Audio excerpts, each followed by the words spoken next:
Et comme chaque jour, Raphaël, vous nous présentez une entreprise française qui va bien. Celle d'aujourd'hui va fêter ses 60 ans cette année. Eh oui, 60 ans cette année. Cette entreprise, elle est connue et reconnue au niveau international pour son savoir-faire.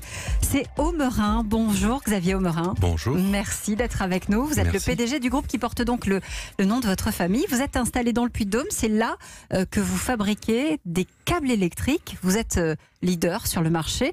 C'est votre père qui a fondé l'entreprise telle qu'elle existe aujourd'hui, telle qu'on la connaît en 1959. Mais en fait, l'aventure, elle commence bien avant, 1906 je crois. Vous avez hérité d'un savoir-faire dans le domaine du tressage. Voilà, absolument. Le grand-père de mon grand-père, l'arrière-arrière-grand-père, c'est ça, s'est lancé dans l'activité du tressage et de la passementerie à l'époque. Il faisait des lacets de chaussures, des rubans tressés. Ouais, c'était une région du côté d'Ambert qui était connue pour ça. Voilà, qui était connue pour ses vallées papetières et avec la force motrice, bien entendu, qui permettait d'entraîner les machines.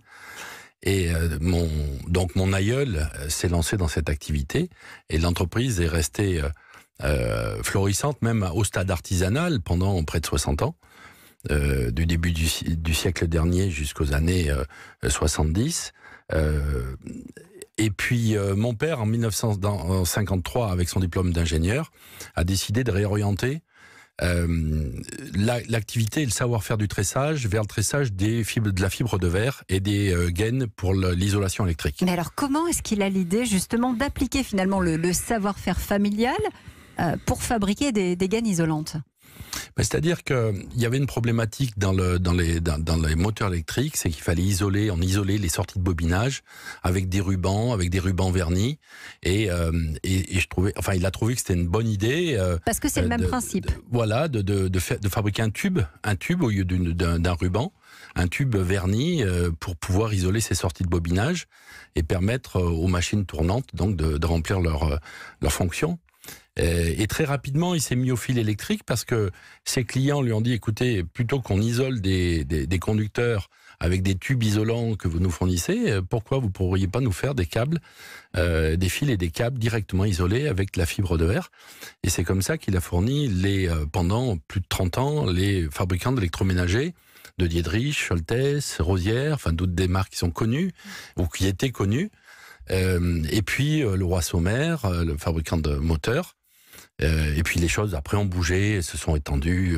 Alors justement, en 20 ans, l'entreprise connaît, on peut le dire, un vrai boom parce que l'électrique arrive partout. À l'époque, quand votre père se lance sur le marché, en 1980, je crois que vous êtes déjà 120, c'est ça, dans l'entreprise. Et vous faites, on est en francs à l'époque, 40 millions de francs de chiffre d'affaires. C'est ça, voilà. Je rejoins l'entreprise familiale en 1984-85.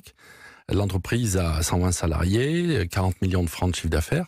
Un très beau résultat, une entreprise en excellente santé. Déjà, mon père a anticipé et avait diversifié ses activités en lançant une première filiale en 1976 qui fabriquait des tuyaux flexibles pour le sanitaire et le génie climatique. Et il avait déjà bien étendu sa gamme de produits vers des câbles qui étaient non plus tressés ou rubanés ou isolés en composite, mais extrudés en élastomère de silicone qui, aujourd'hui on le sait, est un matériau extrêmement porteur, neutre, inerte, résistant aux hautes comme aux basses températures. Et aujourd'hui, nous sommes les premiers fabricants mondiaux de fils et câbles en élastomère de silicone. Ça veut dire que vous avez pris le virage technologique, vous, quand vous arrivez. C'est ça qui a permis le développement de ce qui est aujourd'hui un leader mondial sur ce marché-là?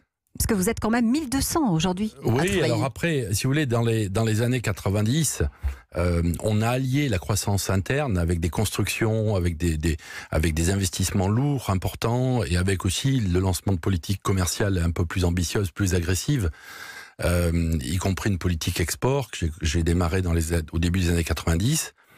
On l'a allié avec une politique de croissance externe à partir de 97, notre première acquisition.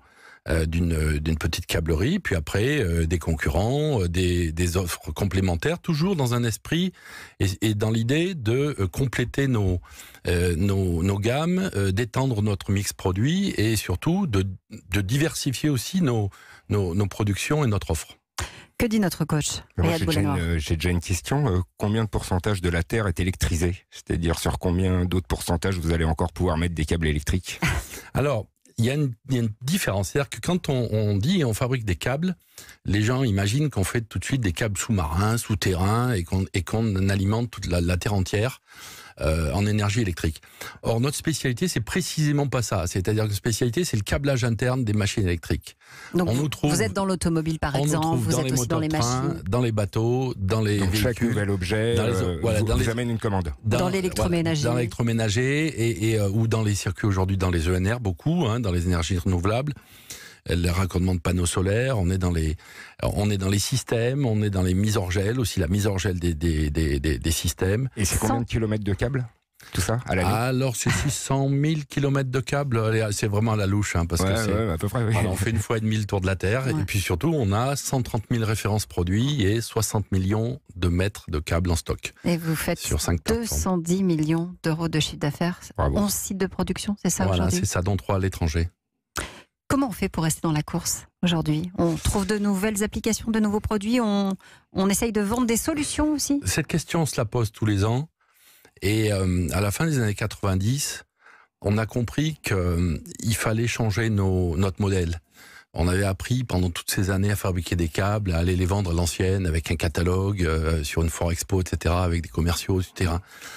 Et à partir milieu des années 90, on a commencé à digitaliser nos données.